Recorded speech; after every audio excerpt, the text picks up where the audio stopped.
Jesus. Thank you, Lord Jesus. Thank you, Father. Thank you, Lord Jesus. Thank you, Father, in the mighty name of Jesus. Hallelujah. Thank you, Lord Jesus. Thank you, Father. Thank you, Lord Jesus. Thank you, Lord Jesus. Thank you, Father.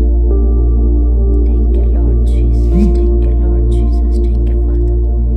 धन्यवाद प्रभु जी. Thank you, Father. Thank you, Father.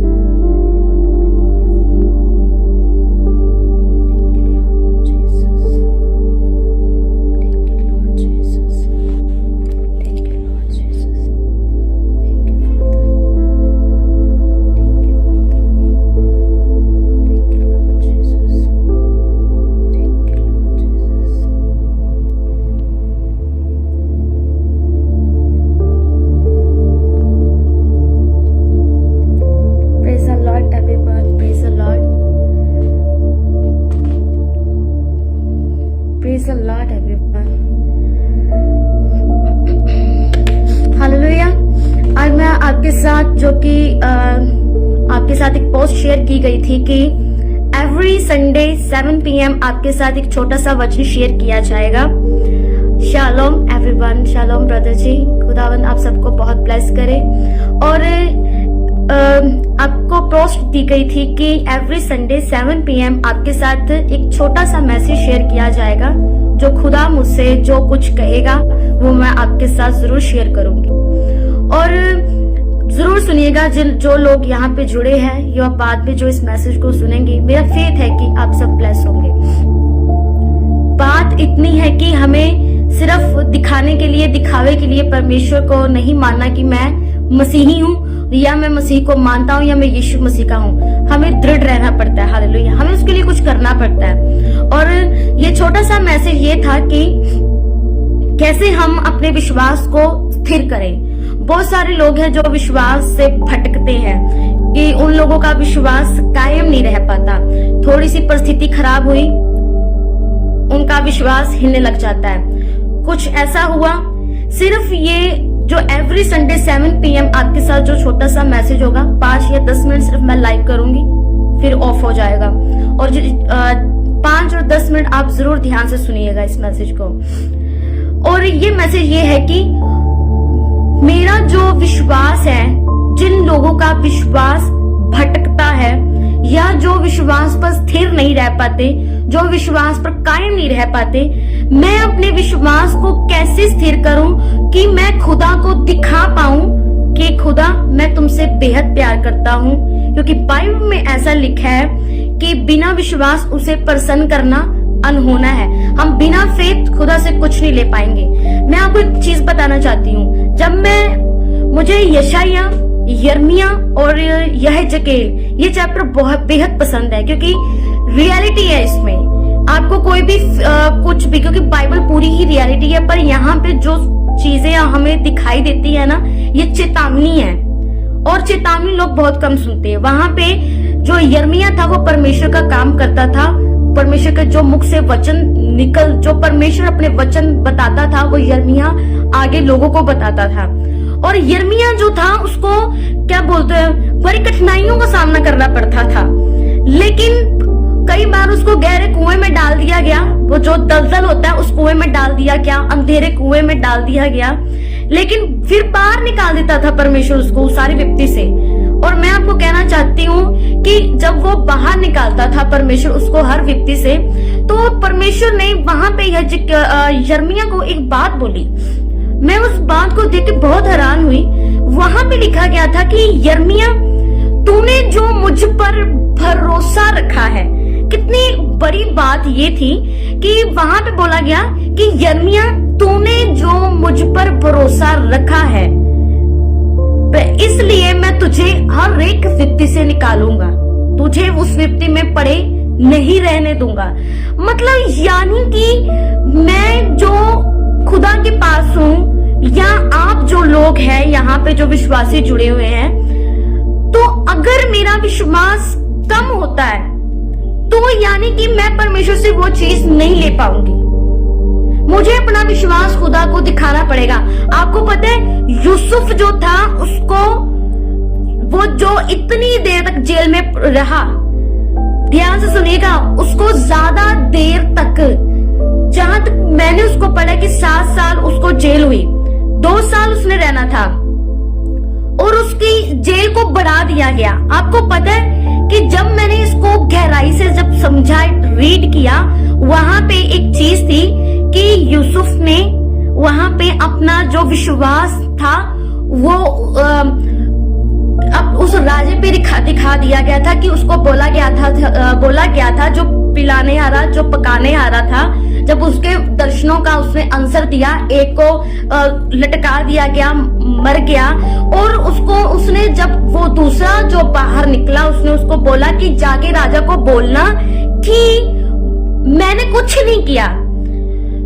तो इस बात का आप ध्यान दीजिए कि जब यूसुफ ने उसे ये बोला ही, तो दूसरे जो लोग थे जेल में, जो कैद में थे, उन्होंने एक चीज बोली, काश इससे बढ़ के हमारे पास कोई होता, हम उसको बताते कि यूसुफ ने कुछ नहीं किया। तो यूसुफ एकदम उसका दिमाग खुला, उसने कहा कि अरे इससे बढ़ के तो मेरे पास कोई है, मैं बता सकता हूँ, मेरा तो यहोवा जिंदा परमेश्वर है।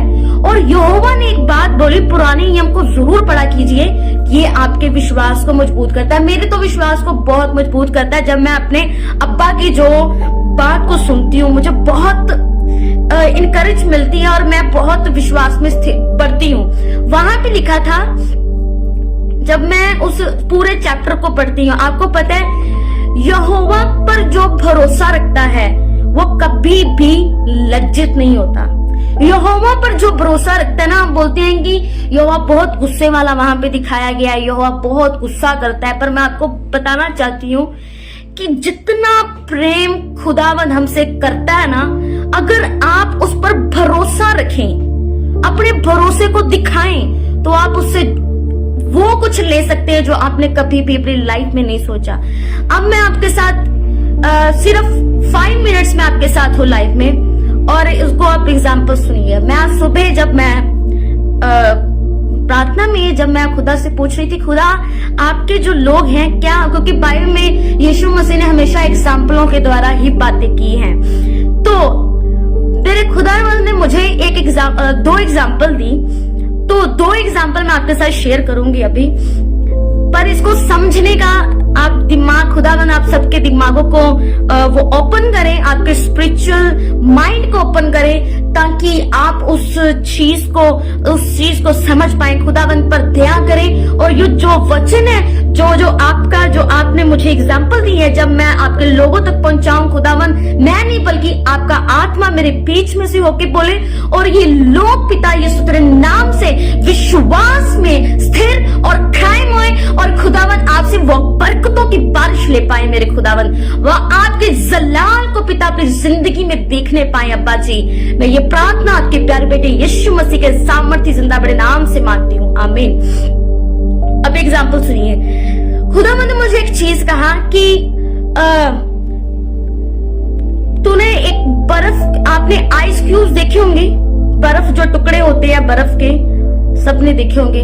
घर में आप जब गर्मियों में लोग ज्यादा बर्फ को जमाते हैं, तो वहां पे आइस बन जाती है, आइस क्यूब बन जाते हैं, वो बर्फ के टुकड़े बन जाते हैं। तो मुझे खुदा ने कहा कि बर्फ के जो टुकड़े होते हैं उस पर अगर तुम देखो, तो बर्फ के टुकड़े मेरे सामने लेके आए खुदावन, और वहां पे अगर कुछ भी ऐसी कोई कलर पड़ जाए या कुछ मिट्टी पड़ जाए, तो पानी के नीचे कहते कि अगर तुम करोगी तो वो मिट्टी, वो कलर हट जाएगा। हटेगा कि नहीं हटेगा? वो हट जाएगा, क्योंकि पानी के नीचे आप करोगे तो ऊपर से दूसरा कलर निकल जाएगा, वो मिट्टी निकल जाएगी, और जो बर्फ के टुकड़े हैं वो साफ हो जाएंगे। ठीक, तो मैं आपको बताना चाहती हूँ इससे हमें शिक्षा क्या मिलती है। पहली बड़ी बात, जो बर्फ के टुकड़े हैं उस पर थोड़ी सी डस्ट पड़ी, उसको धोया गया, डस्ट निकल गई, दैट्स इट। ऐसा ही हमारा प्रार्थना का जीवन, जिनका विश्वास बहुत कमजोर हो जाता है, सबसे पहली बात उनका प्रार्थना का जीवन बहुत कमजोर है। हालेलुया। प्रार्थना एक ऐसी चीज है कि जब आप प्रार्थना करते हैं तो अगर कोई अटैक करता है, आपके विश्वास पर अटैक करने की कोशिश करता है, आपको कहता है कि आपको अगर परमेश्वर से मिलने कुछ पाने की जब आपको देरी हो जाती है कि मुझे कुछ मिल नहीं रहा, तो प्रार्थना एक ऐसी चीज है वो आपको उस चीज में स्थिर रखती है कि तूने, परमेश्वर आपको बताता है कि मेरे बेटे रुक, थोड़ा समय रुक। वो आपको एनर्जी देती है, वो आपको कायम रखती है। हालेलुया।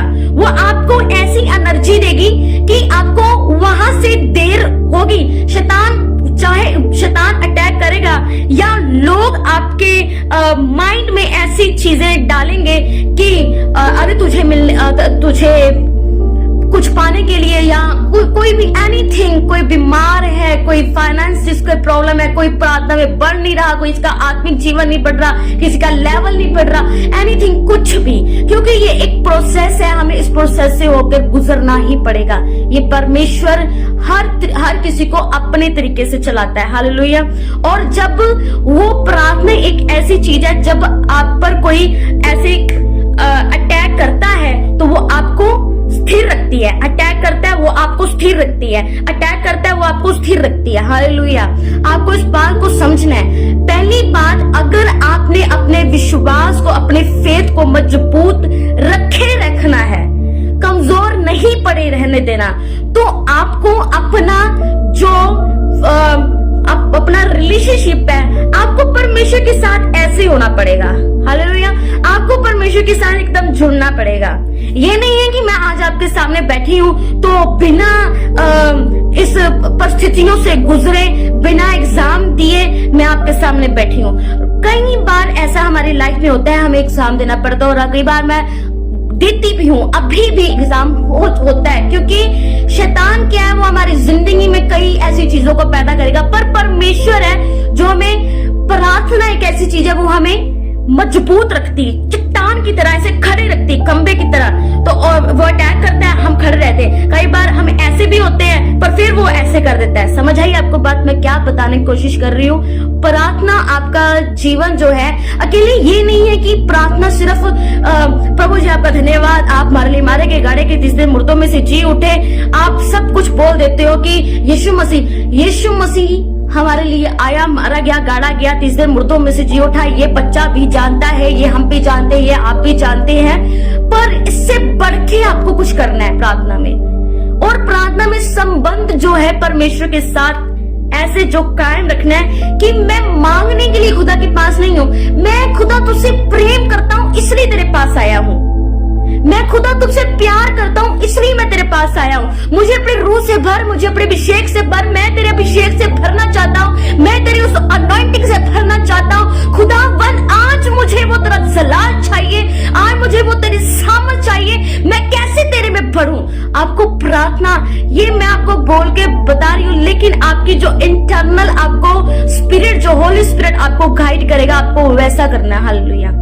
आपको परमेश्वर के पास जाना है, अपना संबंध बनाना है और मजबूत करना है। ये प्रार्थना आपकी मदद करेगी हर एक वैरी के अटैक से, और विश्वास में रहने के लिए स्थिर करेगी। जब आपका रिलेशनशिप परमेश्वर के साथ मजबूत हो जाएगा, आप कभी भी हिलेंगे नहीं विश्वास के साथ, विश्वास पे। और सेकंड था, पहली जो एग्जांपल थी, आइज, वहां पे डस्ट पड़ी, पानी पे आगे ले गए, वो डस्ट खत्म। और सेकंड मुझे खुदा ने एक और चीज समझाई, कहते यही जो बर्फ है, अगर बर्फ गर्मियों में जो गोले होते हैं, जो बर्फ के गोले, उसमें कलर डाला और सब बच्चे खाते हैं, आप बड़ों ने भी टेस्ट किया होगा। आप देखिए जब उस बर्फ को घिसते हैं, वो बर्फ जो होती है एकदम से वो जब उसको क्या मैं आपको कैसे समझाऊं, जब पूरी बर्फ जो घिस जाती है, समझ रहे हैं ना आप बात को, घिस जाती है, और वही बर्फ जो आइस थी उसको ऐसे ही ऊपर डस्ट पड़ी, पानी ऊपर चलाया तो वो डस्ट निकल गई। लेकिन मैं आपको बताना चाहती हूँ, वही बर्फ जब घिसी होती है तब उसमें वो डस्ट जो पड़ती है, उस कलर जो पड़ जाता है, वो घिसी हुई बर्फ में जब पूरा कलर पड़ता है तो उसको साफ नहीं किया जा सकता। समझ आ रही है? उसको साफ नहीं किया जा सकता। वो जो कलर है उसमें मर्ज हो चुका है, उसमें पूरा उसने ऑब्जर्व कर लिया उस कलर को, और वो कलर एकदम से पकड़ लिया। और आप जब वही घिसी बर्फ और जब उसमें जो कलर पड़ा है, तो आप पानी उस पर चलाएंगे तो वो साफ नहीं होगी। यही हाल आज के मसीहों का है। अब कितने लोगों को ये समझ आई है, पर आपको इस बात को, 2 एग्जाम्पल को समझना है ध्यान से। ये पता कौन सी बात है? जब आपका जीवन प्रार्थना का नहीं होता, जब लोग और आप कहते कि मैं मजबूत हूं, मैं विश्वास करता हूं, अरे मेरा तो खुदावंद बहुत ही जलाली परमेश्वर, पर आपका जीवन साइड में परमेश्वर वो प्रार्थना का जीवन नहीं है। और शैतान को पता है कि आपका प्रार्थना का जीवन नहीं है, इसका परमेश्वर के साथ संबंध नहीं है, पर आप उसको बता रहे हो। क्या शैतान को नहीं पता ये कितना परमेश्वर के साथ है, इसका रिलेशन परमेश्वर के साथ कितना है? और दूसरी बात, जब वो डस्ट जब पड़ती है, आपका प्रार्थना का जीवन नहीं है, क्योंकि जो आई से प्रार्थना आपने की वो निकलती गई। ऊपर से जितने लोगों ने आपके दिमाग में मन कही, जो गलत फहमियां, कोई शक, कोई अभरोसा परमेश्वर पर, जब आप खुदा के पास गए, परमेश्वर ने आपको एनर्जी से भरा, पर वो होली स्पिरिट ने आपको छुआ, वो गंदगी निकलती गई। और जब आपका जीवन प्रार्थना का नहीं होता, वो गंदगी पड़ती गई, वो कलर पड़ता गया, वो गंदगी का कलर, वो विचार का कलर, वो चुगली का कलर, चोरी का, कुछ भी, एनीथिंग। और शैतान धीरे धीरे अटैक करता गया, और लोगों ने शक, और हस्बैंड वाइफ में क्या होता है आज बहुत सारे रिश्ते जो टूट रहे शक की वजह से। मेरे हस्बैंड का किसी के साथ अफेयर चल रहा है, मेरी वाइफ का किसी के साथ, एनीथिंग, कुछ भी, ठीक है। फिर उसके बाद जो लोग शक डालते हैं, जो लोग अभरोसा डालते हैं आपके दिमाग में कि देखिए तेरा परमेश्वर कुछ नहीं कर सकता, और आप सिर्फ स्टिल बैठे हैं चुपचाप, पर गए नहीं है खुदा के पास। खुदा, आज एक लेडी ने मेरे साथ बात की, वो मेरे भरोसे को, वो मेरा भरोसा गिर रहा है, खुदावन आप संभालिए। जब आपका प्रार्थना का जीवन होता है तो आप खुदा के पास जाते हैं। उस लेडी ने, उस भाई ने मेरे मुझसे कुछ बात की है, मेरा भरोसा टूट रहा है, आप मजबूत करें। तो होली स्पिरिट उसी वक्त आपको एनर्जी देता है, आपको भर देता है। और जब आपका जीवन प्रार्थना का नहीं होता, वो शक, वो भरोसा, क्योंकि शैतान काम करता है और वो कहता है कि तू छोड़ दे खुदावन को, यहाँ पे तुझे कुछ नहीं मिलेगा। और साइड में आपका जीवन प्रार्थना का नहीं है, पर वो शक बढ़ रहा है, वो कलर डल रहा है, वो डस्ट डल रही है, और वो डलती जा रही है, डलती जा रही है। और उसने कलर को, उस शक को, उस सारी चीजों को ऑब्जर्व कर लिया। समझ आई बात? उसने सब चीजों को ऑब्जर्व कर लिया, अपने अंदर समा लिया है, उसने ऐसे पकड़ लिया है, और वो नहीं निकल सकती अब उसमें। और तब आपको अपना, कई बार ऐसा होता है कि जब हम प्रार्थना नहीं करते और जो कलर उसमें सब गंदगी जो ऑब्जर्व कर ली है उसने, तब आपको नए सिरे से अपनी लाइफ को शुरुआत करनी पड़ती है। और कई बार जब आपका लाइफ प्रार्थना का जीवन नहीं होता, आपका विश्वास जो है टूट जाता है, और कई बार आप बिखर जाते, कई बार आप टूट जाते, कई बार शैतान जो चाहता है वो आपकी जिंदगी में पूरा हो जाता है। ये बात मेरे अजीजों समझने की बात है।